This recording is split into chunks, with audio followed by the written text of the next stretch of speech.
All right, guys, we have day two for the data, chapter that we're dealing with here. So I'm going to skip the warm up. We're just going to deal with normal distributions today, and you actually don't need a calculator. The stuff with a calculator is going to involve probably z-scores, and we're not going to get into that today. That's actually next week. So what we're going to do today is just look at what's going to be called the bell curve, which we'll talk about in a second. But essentially histograms, like the y-axis usually is like a frequency of something happening, and then the whatever this is. But it's essentially like a bar graph for what you guys can really focus on. So if you do a bar graph, right, or a histogram of the data, and a lot of your data points come way before the mean, right? You have a lot of data right now. This is the mean, right? That's the average of all the data. So you have a lot of stuff out here, but like the higher frequencies happen in the beginning. This is when it all kind of happens in the front. A lot of the data is coming in the front where the frequencies are. That's called positively skewed. Just means that the mean is going to be greater than the median, right? And the median just means the middle number. So the middle number, might be somewhere around here, but most of the data is coming over here, right? And then if it's kind of reversed, so most of the data is out here, but the median comes in front, um, the median might be over here and the median comes in front. That's going to be called negatively skewed. So it's just like, most of your data is coming in the back half of your histogram, right? So, you can see something that's positively skewed here and a little bit more negatively skewed over here. Now, what today's lesson is really about is if it's neither positively skewed nor negatively skewed and it's a perfect bell curve, right? This is what we call a normal distribution. You really don't get them much in the real world unless you get a lot of data, right? Sometimes the more data you get, the more it's going to be shaped like a bell curve. And certain things that are never going to be shaped like a bell curve, but a lot of things can be. So some of the properties of a bell curve or a normal distribution, right? It is totally symmetric around the mean. So the mean in this one would be like right here. It is symmetric on both sides of the mean. And actually, not only is the mean in the middle, but all measures of central tendency are. And if you don't remember what that is, that means mean, median, and mode, right? The mean is here, the median is here, and the mode is here. Mode is just the most frequently occurring number. So they all happen right in the middle, right?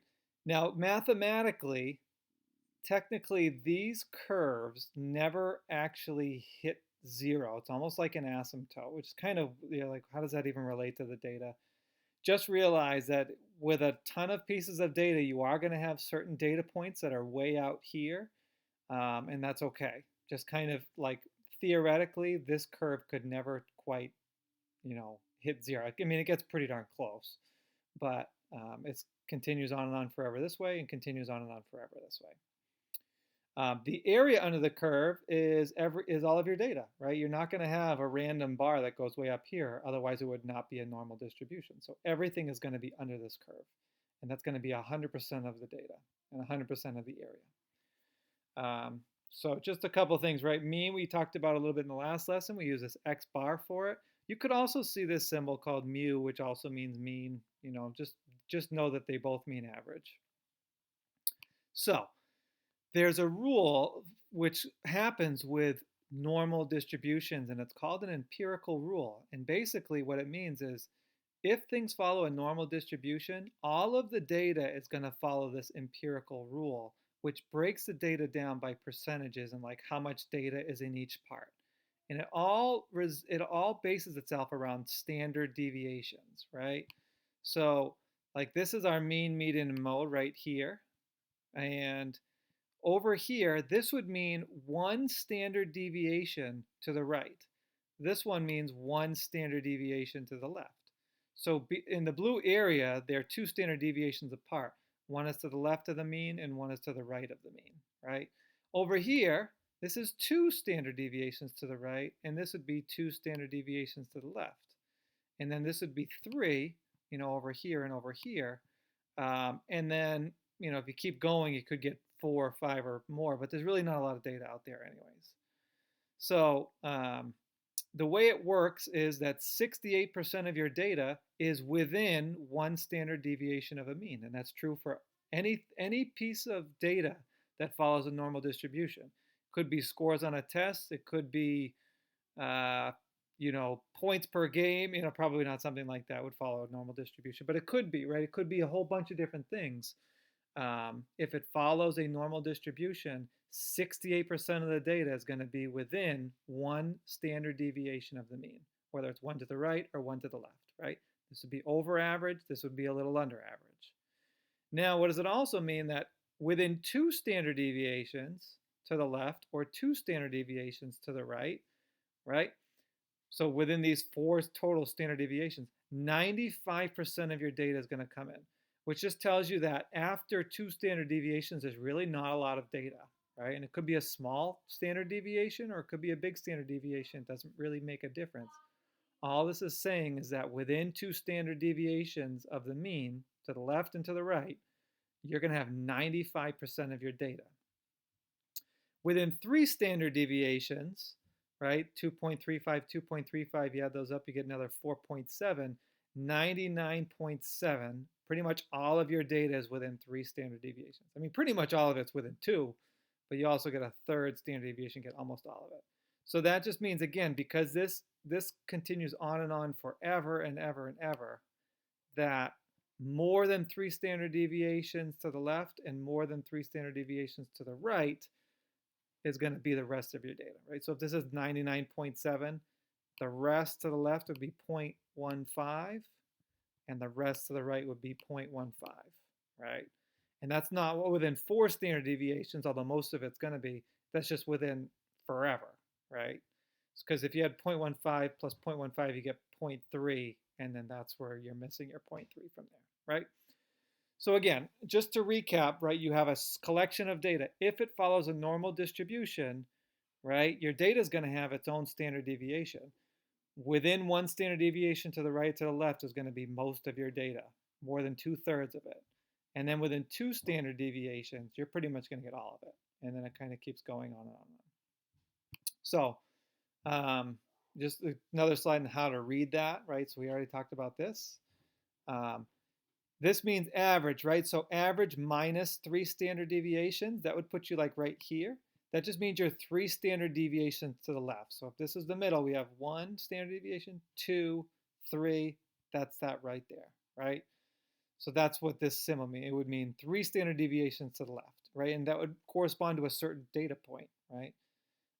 This would mean average, right? So your average plus two standard deviations, that means you'd be two standard deviations to the right. So that would put you like right there on the graph, right? So what percent is within, let's say, within one standard deviation of the mean?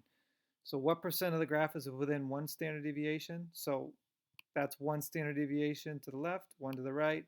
That would mean 68% of your data, right? What percent of the graph is within two standard deviations of the mean, which would be between here and here. So again, it's all of this stuff, right? It's everything in there. That would mean 95% of the data. Within three standard deviations, we have 99.7, right? So that's kind of how we read all that stuff. So this is just an example problem. We'll go through this, and then that's pretty much it for this. So we have the height of 880 students at a high school, and it just happened that it was normally distributed, right? So you had like some really, really, really tall kids over here that were way above the average height, right? This is the average height. And then we have some kids that are really, really small, that are well below the average height. But most everybody is going to be within 2.5 inches, right? So the standard deviation, right? So standard deviation, I'm just going to use this symbol here, is 2.5 inches. So the average, right, the mean is 67 inches. So right here, we have this right here, this average, which is right in the middle. This is 67 inches, right? So if a kid's 67 inches, this is where he is on this, normal distribution. Where most of the kids are, the average of all the kids is 67, right? Now, within a standard deviation of 2.5 inches to the left, right? That would mean these people are right here is 2.5 inches less than, because it's to the left, 67 inches. So this would be 64.5 inches. And then one standard deviation to the right would mean that's 67, but I'm going to add 2.5 inches instead of subtract it. So that would be 69.5 inches, right? So like, 68% of the people here in this school are between 64.5 inches and 69.5 inches, right? And we could keep going. Now the question is saying approximately how many students are more than 72 inches tall? Well, 72 is going to work out for us perfectly here, because if I went one more standard deviation to the right, which is right here, I would say 69.5 plus another 2.5, one other standard deviation, and I'd say, okay, well, that's 72, right? So that's my 72. So the question is, how many students are more than 72 inches tall? Which is basically saying, how many kids are over here, right? How many kids are really over here? So again, this is 2.35% plus, don't forget, you have your 0.15% way out even further than 3 standard deviations. So all in all, that's going to be 2.5% of the people, right? 2.35% plus the remaining 0.15% gives me 2.5%. So how many students are more than 72 inches tall? Well, it's 2.5% out of 880, right? So if I take out my calculator, I can get my answer that way. And that's pretty much it, right? So again, I have 0.025 for 2.5% times 880, and I will get 22, right? So there are 22 students that are bigger than 72 inches tall at this school, right? Now, if the question was, how many students are more than 73 inches tall? I couldn't do it. That's where I need my calculator and a different button to figure that out. Because 73 doesn't line up on a specific standard deviation, right? And you can't really calculate it because it has more to do with area than like, linear.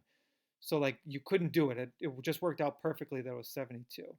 Right, so if you want to pause the video, you could do this. What percent of students are between 59.5 and 69.5? Again, those numbers are going to work out for you. If you feel like you have an idea without it, then that's okay. And basically your assignment for this is just answering a very similar question to this. I actually posted this on the assignment so you can read it and answer it there.